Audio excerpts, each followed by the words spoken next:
1-2 साल से एक मंत्र सुना है, श्री शिवाय नमस्तुभ्यम। ये सच है क्या? क्योंकि बचपन से ओम नमः शिवाय ही सुना है। अब देखो भाई, प्रश्न का उत्तर दे रहा हूं, इसलिए उसको दिल पे मत लेना, दिमाग पे जरूर लेना। जैसा कि नेहा अग्रवाल ने कहा 1-2 साल से सुना है, इसका मतलब शास्त्रीय दर्शन नहीं है, वैदिक दर्शन नहीं है, शिव महापुराण का दर्शन नहीं है, अन्य किसी पुराण में इस मंत्र का दर्शन भी नहीं है। तो 2 चीजें बहुत महत्वपूर्ण हैं जिसे मैं आपसे कहना चाहता हूं कि कई बार हम अपने आप को इंगित करने के लिए कुछ ऐसी चीजों का निर्माण करते हैं जो हमारे लिए यूनिक हो जाती हैं। आज की भाषा में इसे मार्केटिंग स्ट्रेटजी कहते हैं। मगर मेरा ऐसा मानना है कि ओम नमः शिवाय से ज्यादा ताकतवर शिव जी के लिए कुछ भी नहीं हो सकता, क्योंकि आदि अनादि काल से ऋषि मुनि, पुराण आदि इत्यादि सभी ओम नमः शिवाय की चर्चा करते हुए आए हैं। ठीक है। अब आज के लोकाचार में कौन क्या कह रहा है, कौन कैसे कह रहा है, देखिए मंत्र बनाने को आज मैं एक मंत्र को बनाऊं और प्रचलित कर दूं, उससे क्या होता है? मैं जीवन में कभी भी अपने वेद, अपने पुराणों के सिद्धांतों से परे जाना नहीं चाहता, क्योंकि उनसे जब बड़ा सत्य मैं नहीं हूं, वही सत्य है। मेरे जैसे न जाने कितने आए, न जाने कितने जाएंगे। तो वास्तविक दर्शन में ओम नमः शिवाय ही शाब्दिक दर्शन है। इस बात को समझें। फिर आपने कहा और क्या किसी चीज को पाने के लिए सच में उपाय टोने टोटके होते हैं क्या? ये भक्ति है? नहीं, भक्ति में कभी भी टोना टोटका नहीं होता।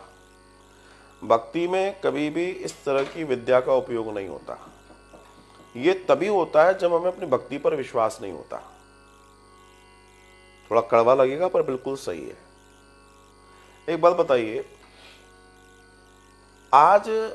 आज मेरे पास कई ऐसे प्रश्न आते हैं जिनको देखकर मुझे बहुत डर लगता है, बहुत डर लगता है।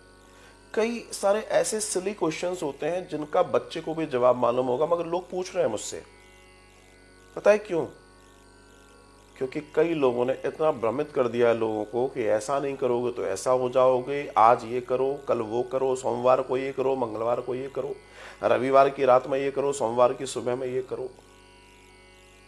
और असल में मैं उन लोगों को भी गलत नहीं मानता जो ऐसा कह रहे हैं। गलत वो लोग हैं जो ऐसी चीजों को फॉलो कर रहे हैं और सुन रहे हैं। गलत वो लोग हैं सिर्फ अपने टीआरपी बढ़ाने के लिए टोना टोटका जैसी चीजों को या इस तरह के उपायों का निरंतर उपाय चल रहे हैं, निरंतर उपाय चल रहे हैं। मैं तो ये भी देख रहा हूं कि आजकल कथा नहीं हो रही है, उपाय हो रहे हैं।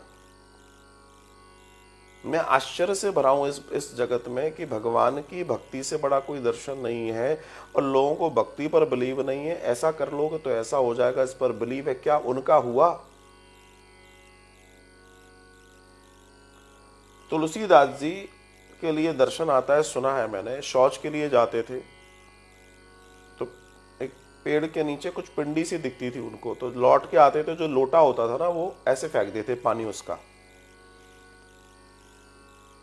और एक दिन पानी नहीं था उस शौच के बाद उस लोटे में, तो उस पिंडी में से महादेव कहते हैं क्या बात है, आज तुलसी जल नहीं डालेगा? अब आप बताइए यहाँ कौन सा नियम लगा? यहाँ कौन सा नियम लगा? कौन सी शुद्धता और शुद्धता की बात हो गई? मैं ये नहीं कह रहा आप भी ऐसा करें, क्योंकि आप तुलसी नहीं है, आप तुलसी नहीं है। तुलसी ऐसी उफनती नदी को पार करते हुए जब अपनी पत्नी से मिलन के लिए पहुंचे